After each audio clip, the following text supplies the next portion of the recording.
নমস্কার বন্ধুরা, প্রিয়াঙ্কার রান্নাঘরে আপনাদের স্বাগত জানাই। আজকের রেসিপি হচ্ছে চিকেন প্যাটিস। প্রথমে ময়দাটাকে মেখে নিয়েছি, তারপরে এরকম চৌকো করে বেলেছি,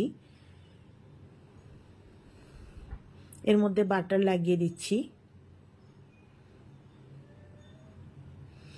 বাটার লাগানো হয়ে গেলে ময়দাটাকে কিরকম করে ফোল্ড করব দেখে নিন।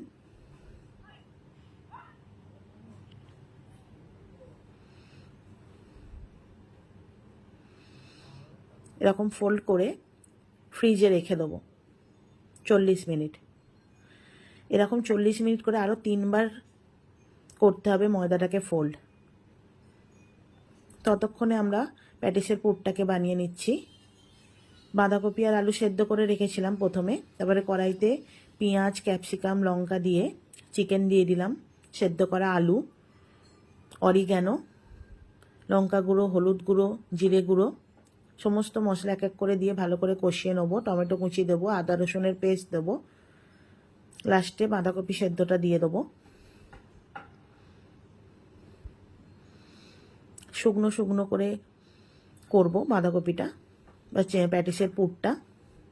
তারপরে মায়োনিজ দিয়ে দেবো, দিয়ে পুরটা শুকনো হয়ে এলে নামিয়ে নেব। এবার প্যাটিসের ময়দাটাকে ভালো করে বেলে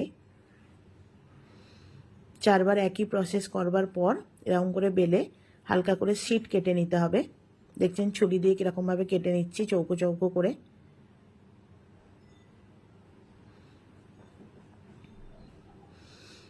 এবার ওই শিটের মধ্যে আমি ত্রিকোণা শেপ দিচ্ছি, দিয়ে পুর ভরে মুড়ে দিতে হবে। মুড়ে দিয়ে ওটিজির ট্রেতে বাটার পেপার দিয়ে রেখে দিয়েছিলাম, তার মধ্যে রেখে দেবো এক এক করে।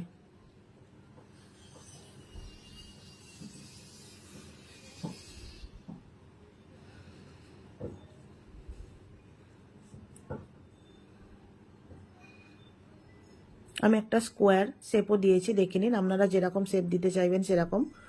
একটা ডিম গুলে ওপর থেকে ওই ডিমের গোলা অংশটা লাগিয়ে নেব, দিয়ে ওভেনে 200 ডিগ্রি সেলসিয়াসে 20 মিনিট রেখে দিলে একদম রেডি হয়ে যাবে চিকেন প্যাটিস।